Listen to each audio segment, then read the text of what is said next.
Hello and welcome back to the We Are Careers Show, and I hope you're having a wonderful week wherever you are in the career sphere. Sabia, how's your week going so far? Well, hello and welcome, you wonderful, fabulous audiences who join us every 2 weeks for the We Are Career Show. I'm currently in India right now. So it is hot and it is beautiful, and that is what I'm doing right now. Now, if you are joining us for the very first time, I just want to say a warm welcome to the We Are Career Show, and make sure you hit that subscribe and like button. Now, the We Are Career Show is a fortnightly go-to for your career professional development, and the aim of the show is simple.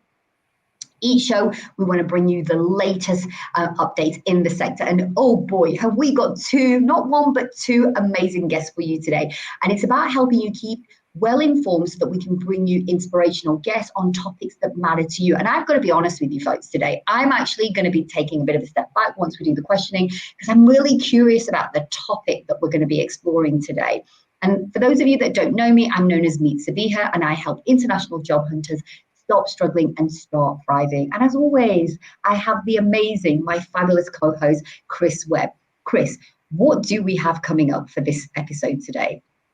Yes, thanks, Sabine. So, it is a little bit kind of back to school at the start of the kind of academic year at the time of recording. And this feels a little bit like a kind of back to school episode for the two of us, because we're very delighted to be joined by two kind of former guests who will sort of kind of come to and do introductions of very shortly, to talk about a topic that is really relevant for career development professionals in the context of our own kind of learning, but is one that's maybe not talked about so much, or one that certainly in my experience, not as many career development professionals are familiar with. And that is the topic of liminality, or the transition between stages and places. So as I say, we're absolutely delighted to be joined by two former guests and hopefully friends of the show to discuss this topic in more depth. And that is Liane Hambly and Charlotte Housden. Very warm welcome to the show to you both. Charlotte, shall we bring you in first for a quick introduction and remind any kind of viewers and listeners a little bit about yourself? Thank you, Chris. I'm delighted to be here. Thank you for inviting me. So for those who haven't listened to the previous episode and don't know me, I'm a chartered coaching and chartered occupational psychologist, and I run a coaching and consulting practice. Many of my clients are working through mid-career changes, so I'm helping with their choices around career. Over to you, Liane. Yeah, hello, and yes, thank you very much for inviting me. It is good to be back. I don't know how long ago it was, but I'm a fan of the show, so I'm often in chat. So it's great to be here. So I'm Liane Hambly. I'm the director of creative career coaching and deliver training and consultancy, but I have my own coaching business, my career coaching business. So I am author of Creative Career Coaching, the book, and some other books as well, like Sail Planing. And now I'm involved in a Sonder training group, delivering the level 6 of career guidance and development. Fantastic. You both. We will come back to that. I think particularly the Sonder training group stuff, Liane, at the end, because I know that we've got some resources to share. And if I was at home, I could have shown the Creative Careers Coaching book, but I don't have it with me. So fantastic introductions. We will be coming back, obviously, to both of you very shortly. But before that, I think, we've got a nice kind of warm-up item to go through before then. We do indeed. Now, those folks who join us on a regular basis, you will know that we always love to do our careers cheers. What is the careers cheers? Careers cheers is an opportunity to celebrate. There is so much doom and gloom out there in the world, including in the career space. So we want to shine a light on positive things, fabulous things that are happening in the sector right now. So I'm going to kickstart it off, and then I'm going to come to our guest and then go to Chris. And today, really, the story that I've picked and the thing and the person that I want to celebrate today has to be Bella Dowswell. She is a career transitions coach, and she helps job hunters confidently market their skills. And what really struck me was her most recent post on LinkedIn. So if you're not following Bella, make sure you head on over to LinkedIn, hit that like and follow button with her, because honestly, the type of content that she posts, it always gets me thinking about my own professional practice. And the post that I'm particularly referring to right now is how to know when to refer a client to a career development professional. And she talks about the essence of the post is, I won't give too much away because I want you folks to go over there and go read it for yourself and check it out for yourself as well. But she's essentially talking about the ecosystem of careers work and how it's a fascinating place and how it takes many professionals both in and out of the sector to help people navigate their careers. So go check it out. As I say, it's Bella Dowswell on LinkedIn. That's where you'll find her. So that's my careers cheers for today. Liane, if I come to you next, who or what have you picked for your careers cheers? And I would agree with following Bella, actually. Absolutely great sort of blog. Mine's sort of related to the careers world, not directly in it. I've been absolutely glued to the Paralympics for the last 2 weeks. And I just think, wow, it's such a brilliant resource in terms of role models. And in particular, there's some young people, and you can follow them. Poppy Maskill and Will Ellard, they're teenagers. I think that other teenagers could completely relate to. And we've got a 13-year-old Iona Winifred and a 14-year-old Bly Tomey. And these are just amazing young people. And when they're interviewed, you just think, yeah, they demonstrate really amazing career and life management skills. So, yeah, I would say brilliant role models for our profession to use. I love that, Liane. And as you said, the discipline that it takes as well to sort of navigate a career like that as well, and the struggles, the highs and lows. So thank you for that, Liane. And are we getting your taste buds thinking? Who is in your career, in your networking circle right now, folks, viewers who are watching? Who do you want to celebrate? Maybe you want to pick up the phone, or maybe you want to send a message and say, hey, I really appreciate you and the work that you do. Or maybe you're thinking about somebody that you haven't been in touch with for a while and you want to reach out to them and rekindle professional relationships. Go ahead, do that. And I want to bring in Charlotte now. So Charlotte, who have you selected for your careers cheers today? Mine is actually a piece of research. It was a study that's just been presented recently, I think it was last week, by the University of Surrey and the University of Cyprus. They came together for a piece of work. They were looking at between 2017 and 2023. They found that 43% of junior doctors were promoted to the level of consultant by the end of their career, but only 25% of these were women. So they were kind of interested in what was going on over time. And they found that from 2020 onwards, actually that shift was starting to happen in terms of greater promotions for women. They found that 48% of women were making it to consultant level, and only 6% of men. So there was something about that gender parity starting to come in. There was a much kind of clearer view that women were starting to make it to more senior levels in the medical profession. So I'm delighted to share that piece of news and that piece of research. Oh, I love that. I always like to geek out. Anybody else like geeking out on some bits of research? Yeah, Liane's nodding her head. I think some of our folks who are watching us and listening to us right now on Spotify are probably thinking as well. And by the way, we'll be dropping links in the show details, so do go check that out. And then Chris, finally for you, what have you selected for this week? Well, mine's also kind of a little bit sports themed, a little bit like Liane's, and we were just kind of talking about it before the start of the podcast. And that was, I was up in the northeast in Newcastle this weekend just gone, supporting my partner who's running the Great North Run. It's, amazing event. We're talking like 60,000 people running, I think biggest half marathon in the world. The logistics on display are just outrageous in terms of how many volunteers are there, what they've got to do to actually kind of make this stuff run on time in terms of getting people on public transport between Newcastle and South Shields, where the finish is, and just being there to basically support people around the city over that kind of weekend. But particularly, I think my careers cheers is for all of those volunteers who are involved in St John's ambulance service. Again, huge range of different individuals, come from lots of different career backgrounds, and not all from kind of the healthcare sector or from that sort of background, and give up their time kind of willingly to all sorts of these events across the country. In order to make sure that people kind of get home safe. So massive careers cheers to everyone that was involved there, and any volunteers really. It's such an important thing. These type of events don't run without volunteers, and I think people don't always realise the work that goes in. So yeah, massive cheers for that. I think a great selection, Chris, of, as you say, such a broad spectrum of careers, professionals that it takes to run a sporting event like that, as well as Liane talking about the Paralympics and as well as the Olympics that happened early this summer. Wow, folks, we have got some what great careers chairs stories that we've selected by myself, my co-host, and our guest today. So I think then, Chris, we're ready to dive into today's topic because I know I'm curious. I've got so many questions.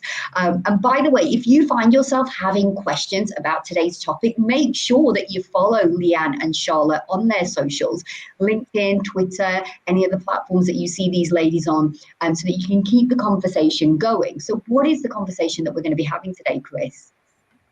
Well, yes, I think a natural place to start really is to kind of, we're talking about liminality, which, you know, as we said at the top of the show, is maybe not a concept that all career development professionals will necessarily be familiar with. And certainly from my perspective, when we were kind of preparing for this podcast, I had to do a little bit of digging because it's not something I've necessarily used regularly or come across regularly in my practice. So I guess really, Charlotte and Liane, this is a nice place to start, is saying, well, liminality, what is it, first of all? And, you know, why does it matter in a career development context? So I think, Charlotte, if I bring you in first, and then we'll perhaps come to Liane afterwards, if that's okay. Yeah, great. Thank you. So I first came across it actually not that long ago, a few years ago, when I was developing a coaching product called Liminal Muse Conversation Cards, and I'll kind of come back to that a little bit later. So when I was doing my research on it, I discovered that it's an anthropological idea. So it's something from anthropology. And anthropologists were looking at the transition between different stages in life. They were looking at how people move from different stages from one to another, where we are no longer what we were, but we're not yet what we will be. So there's this kind of transition space. And liminality, actually, the word comes from the Latin for threshold or doorway. So if we consider ourselves moving between rooms through a doorway, there is a point between one room and the other where we're not in one room anymore and we're not in another room anymore. So we're in that kind of weird space where we're not quite sure where we are or who we are. And these times can be really very unsettling and uncomfortable because it's a kind of place of not knowing. And if you think about it, if we bring it back to examples, when we're leaving school, maybe going to university, or maybe when we're leaving university and going to our first job, or it could be the kind of people I work with are often in their mid-career. It could be between one kind of career and another kind of career.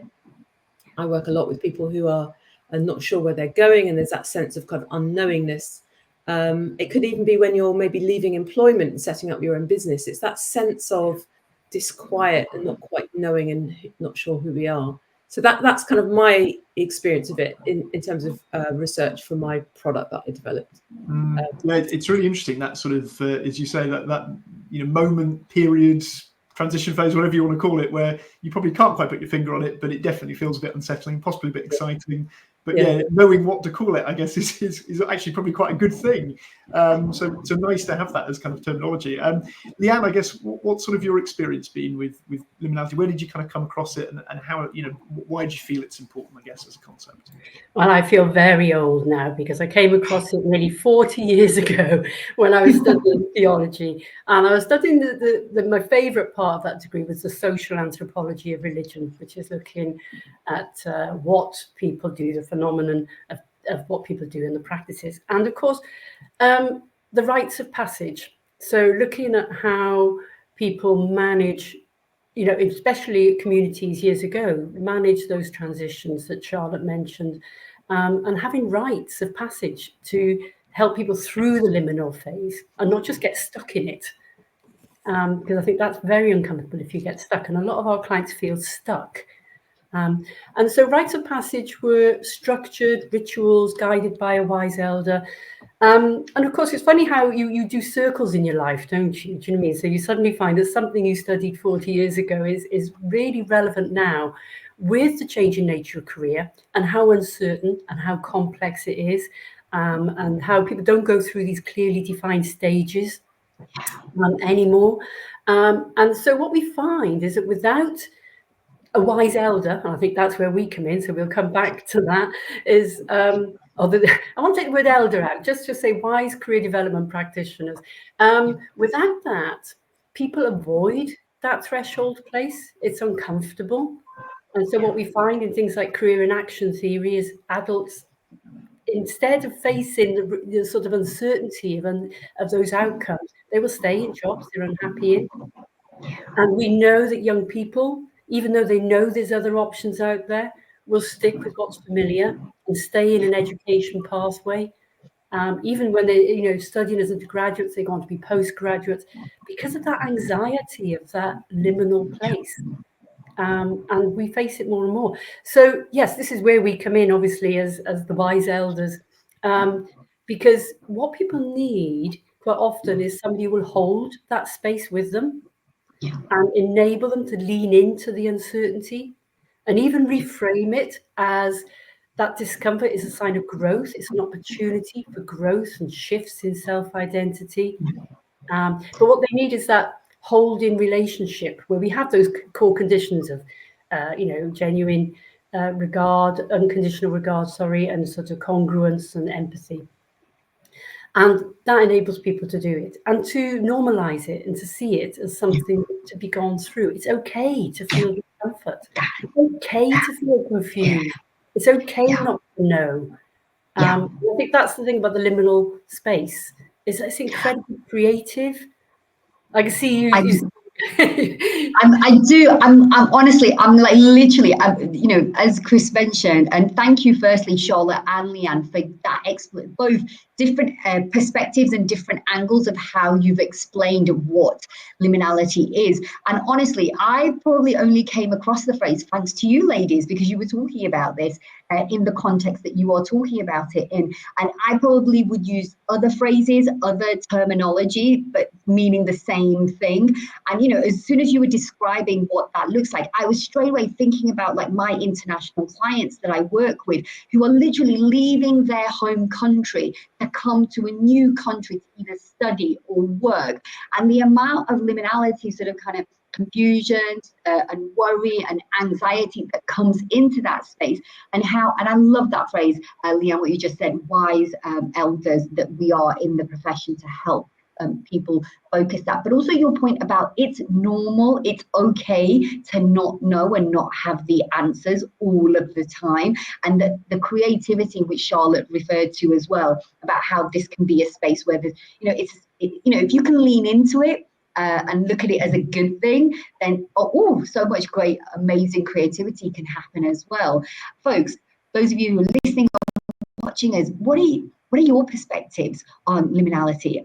How do you incorporate this into your practice, and what does that look like for your clients? Because I want to ask you ladies both the next question, which is, you both leverage this concept of liminality in your retrospective practices. And even though there is similarity in what both of you do, I know there's also different niches that both of you work in. But in terms of how you work with your clients and the resources and approaches that you use with the community and clients that you serve, can you tell us a little bit more about how you use liminality to inform your work and why you feel it's an important concept for professionals to be aware of? Charlotte, if I come to you first. Yeah, so there are a couple of ways it shows up. There's a kind of a macro way, which I'll just build on what Liane said, which is the kind of people I tend to work with are often mid-career. They may have come to a point where they have understood that the career that they've been through is maybe not where they want to go next, but because they've trained in it for many years or worked in it for many years, they don't really know what to do next. And they can feel a bit of confusion. They might be the breadwinner of the family. There's a kind of urge to move quickly into the next space, and they often won't sit. They find it hard to sit in that space of unknowing. So I'll show you in a minute the product that I've developed called Liminal Muse Conversation Cards, but I use that to help them in that space to sit with it. Equally, I'm training to become an acceptance and commitment therapist, and I've been through, in order to prepare for it, I've been through a year and a half of my own ACT therapy, and now I'm training in it, and I'm starting to use it in my coaching practice. And one of the things that ACT will say is that there's no way we can get away from those difficult feelings or those difficult emotions, but having some distance from them, to stand back from them, give them a bit of space to accept them and to work with them. Sometimes that can soften the feelings and soften the impact that it has on us, because we're giving it kind of a little bit of margin, a bit of space. And so this product that I use is something that helps clients to stand back from and think about some of the stories they're telling themselves about this liminal space. You know, I can't do it. It's going to be terrible. I feel awful. I need to make money. I have to do the next thing quickly. I can't stay in this spot and kind of experiment and try. So that's the kind of macro. And then there's a micro way it works, which is a liminality that many people bring, which is they've been in a series of meetings. They're very, very kind of hyped up, perhaps. They've got adrenaline. They're kind of thinking about other things. There's some very cognitive heavy. And then they come into coaching and they're kind of still there. They're still back. And actually what we need to do is this liminal space, which is, okay, leave that space, sit for a moment, and then let's join this space, which is the coaching space. So again, I use the cards for that, which is I use them in an arrivals way to say, I might ask questions like, you know, pick an image that sort of sums up how you're feeling right now. And that might be kind of an image that's all about this. And then pick another image about how you would like to land into this session. And they might pick another image, maybe a kind of calmer image. And then maybe pick an image at the end of how do you feel right now that you've got to the end of this session. So there's a kind of way of moving away from that kind of cognition, moving away from that anxiety, and thinking a little bit more about landing in the space. So I'll just show you very quickly. These are the cards. So this is the Liminal Muse cards, and they're based on photography, and many of the images are kind of, there's some concrete, but there are also quite a lot of abstract images. So it's kind of quite hard to tell what they are. And then you can project onto them whatever it is you want those images to be. So I use them in metaphor and storytelling and in this sort of liminal muse space. And I think I'll stop there. Fab. I mean, we will be coming back to the resources as well. So like links for people who might want to kind of find those sort of towards the end of the show. But yeah, no, great to hear that. I think the coaching side particularly, I know a number of people that kind of do coaching who look at sort of different environments for that reason. That idea of doing things like walking coaching to kind of take people out of maybe you've been in a room all day, you've been watching screen all day. You don't want to go and do that. You want to go and do something different that sort of takes you out of that space so you're ready for the next thing that you're going to be doing. So I think really interesting to sort of hear you reflect on that as well. Liane, what are your thoughts here, I guess, in terms of how you've been using liminality within your practice and what that sort of looks like? Yeah, and there's the two arms. There's my coaching arm where I see clients, and then there's my training arm where I train career development practitioners. And we've been talking about the client's uncertainty and sort of the discomfort of that liminal space. I think there's also the career practitioner. And I think it's Kathleen Mitchell who said career practitioners aren't trained to stay with uncertainty for very long, that we have a fix-it tendency within us. Sometimes pressure of time where we want to move to solutions and action. And I know for myself, I can be anxious. I can feel my anxiety thinking, oh, I don't know where this is going. And I can leap to certainty, of answers and high ground. And it's for the career practitioner to notice that within themselves. And I think that's where the acceptance and commitment therapy is brilliant training, because you learn to stay with your own anxiety as a career practitioner.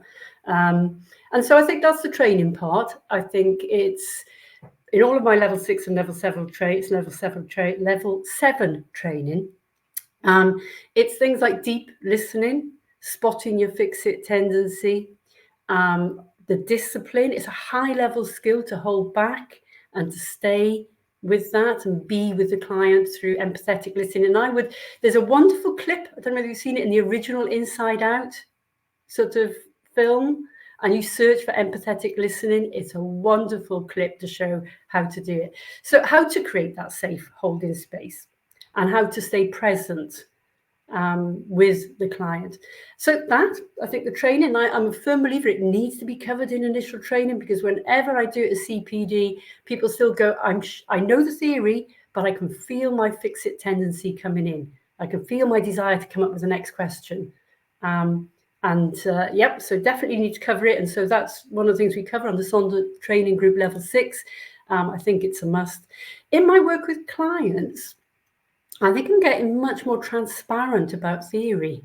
Do you mean, and sharing with them the concept of career, that it's, this discomfort, and theories such as inaction. Definitely with adults, I will share the theory of career in action because it normalizes it for them.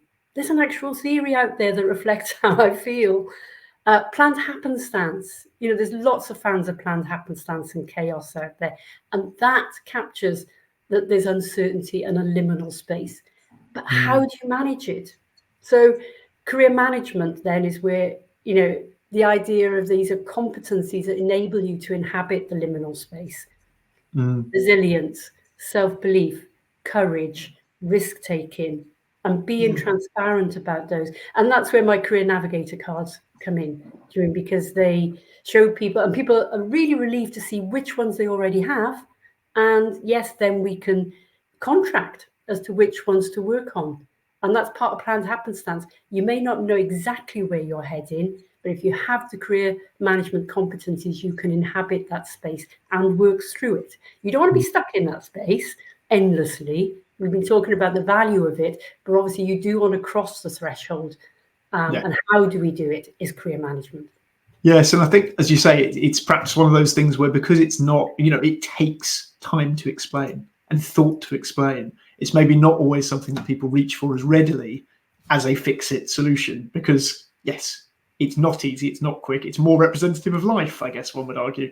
Sabir, any kind of thoughts you want to bring in before we sort of round things up for the podcast as usual? Oh my gosh, so many thoughts bopping up around in my head. What I've really appreciated by both Charlotte and Liane today is how you've talked about it from two different perspectives. One is what that looks like for us as career professionals, and particularly career coaches, or whatever career title that you give yourself, where you're a practitioner basically, and what that means, and how you need to be mindful and aware of what that looks like and how that plays into the conversations. Because I know many career professionals who are practitioners who have limited time. They might have 15 minutes, 20 minutes, maybe even less with a client. And so you don't have the luxury of going, okay, I'm going to hold this space as much as you would like to, because you've got deadlines, you've got targets to hit.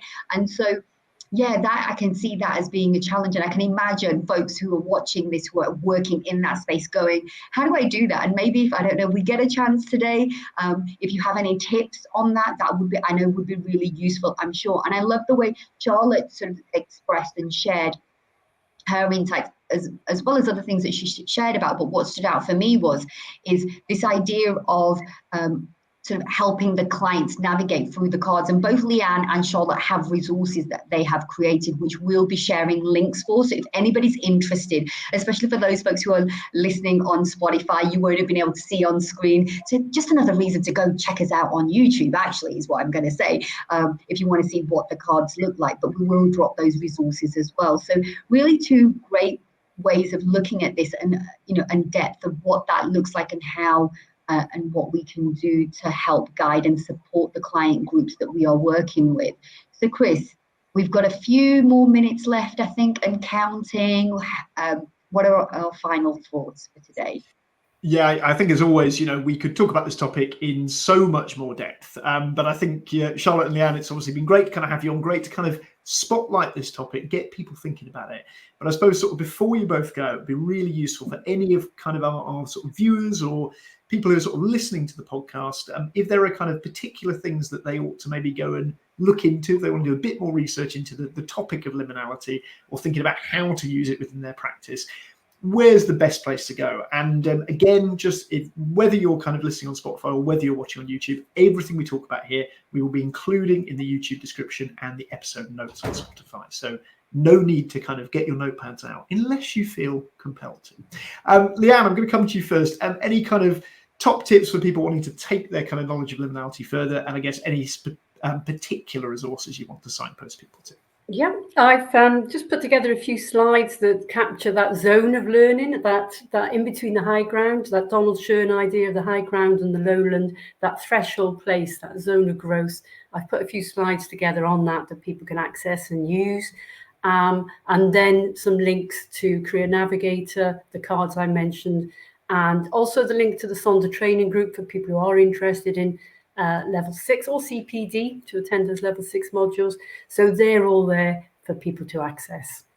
Fab, thanks, Liane. Yeah, we do make sure to kind of check all of those out. As I say, we'll have all of those links included on both YouTube and Spotify for you to peruse at your leisure.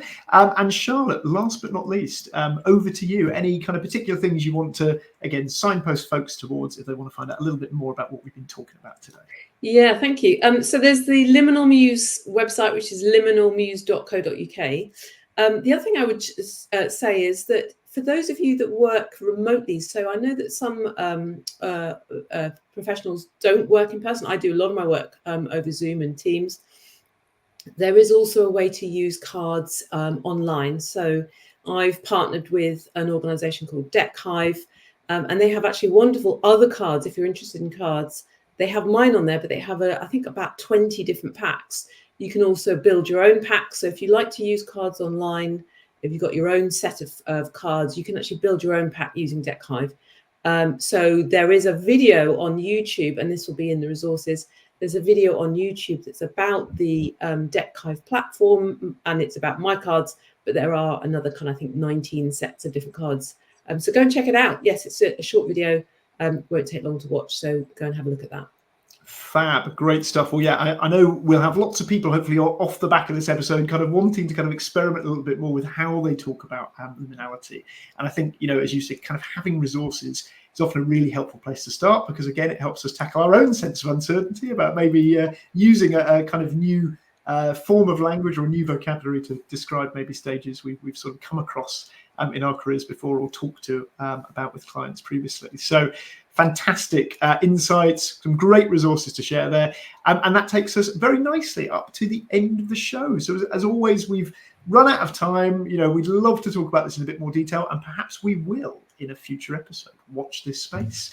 But for now, all that's really left to be said is a massive thank you to Charlotte and Liane for joining us again and taking the time to speak about this topic. Massive thank you to all of you watching or listening to the show on YouTube and or Spotify. And we will see you in the Careersphere in a fortnight's time for our next episode. Take care. Goodbye. Bye.